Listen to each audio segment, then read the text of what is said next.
What happens when a beloved Hollywood star clashes with a talk show host in front of a live audience? You're about to hear the story of Danny DeVito's sexplicit exit from Jimmy Kimmel stage, a moment that left viewers stunned and sparked endless debate. Before we divine, hit that subscribe button and drop a comment with your thoughts on Danny DeVito. Let's get to it. The night began like any other episode of Jimmy Kimmel Live. The studio buzzed with fans filled the seats, eager for the usual mix of celebrity interviews and lighthearted comedy. Danny DeVito was the main guest, booked to promote his latest film, a gritty crime thriller that had critics talking. DeVito, known for his sharpie, wit, and unfiltered personality, was a fan. Producers expected him to deliver his signature charm, maybe share a few stories from his decades in the industry. Kimmel, the host with a knack for steering conversations into viral moments, seemed ready to play off DeVito's energy. The stage was set for a memorable segment. Backstage, however, things were already off. DeVito arrived at the studio in Hollywood earlier that day. Crew members noticed he seemed agitated, not his usual jovial self. Sources close to the production said he had been dealing with a grueling pressure for the film. The actor, who'd been fielding repetitive questions from journalists for weeks, was reportedly exited. Some staff overheard him venting to his assistant about the media's focus on his personal life rather than the movie. He wanted to talk about the work, the craft, the story, but the press, as always, had other ideas. By the time he sat down for his per-show briefing, DeVito was in no mood for small talk. The show's producer, unaware of his frustration, pitched him a segment idea, a comedic bit where Kimmel would poke fun at DeVito's height, a tired trope the actor had endured for years. DeVito's response was blunt. "You weren't doing it." The producers pushed, saying it was just a joke, part off the show's vibe. DeVito didn't budge, headed them to focus on the film or he'd walk. The room went quiet. No one expected this from the guy who'd always played along. Meanwhile, Kimmel was prepping in his dressing room. He'd been told DeVito was a little tense, but didn't think much of it. Kimmel's style leaned on playful jabs, and he'd landed similar bits with DeVito before. The host figured they'd riff, get some laughs, and move on. The audience, oblivious tough, backstage, tension, cheered as the show went live. Kimmel opened with his monologue, cracking jokes about that day's headlines. The crowd was warm, theurgy high. Then came the announcement that Danny DeVito was up next. The applause was deafening. DeVito walked out, all smiles, waving to that crowd for a moment. It seemed like the earlier friction had melted away. He sat down across from Kimmel. The camera rolled and the interview began. Kimmel started safe, asking about the new film. DeVito lit up, diving into the details of his character, a washed-up mob enforcer trying to redeem himself. The audience was engaged, hanging on his very word. But Kimmel, sensing an opportunity for humor, veered off script. He tossed out a question about Vito's early days in Hollywood, specifically a story about a prank involving a prop ladder on a movie set.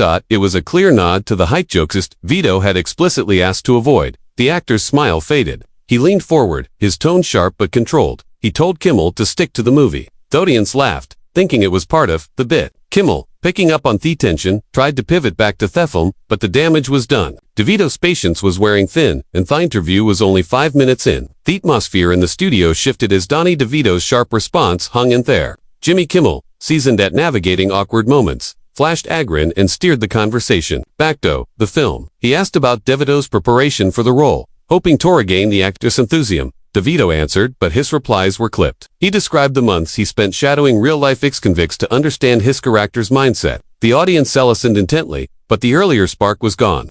Kimmel, sensing the segment was losing steam, decided to take a risk. He brought up a recent tabloid story about DeVito's off-screen antique-sat, a film premiere where he'd reportedly clashed with a photographer. It was a deliberate shift to lighter gossip meant to loosen things up. DeVito's eyes narrowed. He cut off mid-sentence, asking why they were talking about rumors instead of the movie. The audience stirred, sensing real tension. Kimmel leaned back, trying to play it off with a laugh. He said who was just keeping things fun, but DeVito wasn't having it. The actor leaned forward, his voice low, but firm. He said he'd come to discuss his work, not to be a punchline or a gossip column. The crowd went quiet.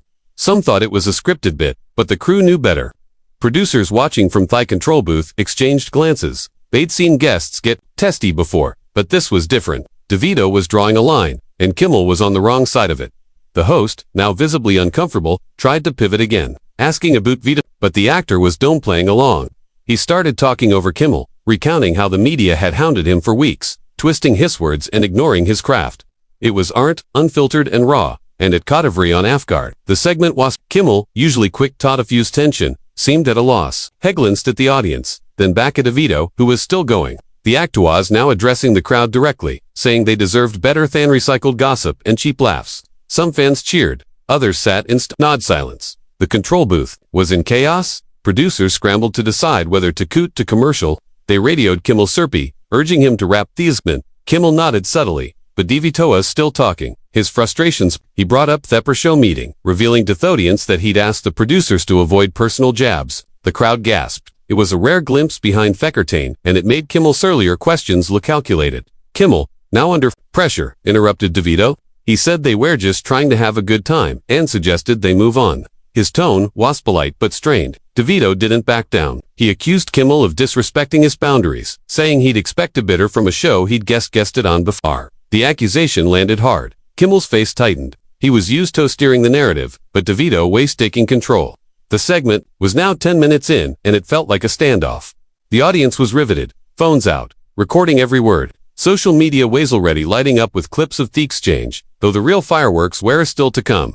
Backstage, DeVito watched nervously, unsure whether to step in. The actor showed no signs of slowing down, and Kimmel was running out of ways to salvage the interview. The standoff between Danny DeVito and Jimmy Kimmel had the studio on edge. DeVito's accusation, after respect lingered, and Kimmel sat him to steer the segment back to neutral ground was failing. The host, now visibly rattled, suggested they take a quick break and come back fresh. DeVito shook his head. He wasn't done. He told the audience he'd been in the industry long enough to know when someone was trying to play him for laughs. He said, respected Kimmel's show, but felt ambushed by the personal questions. That crowd was split.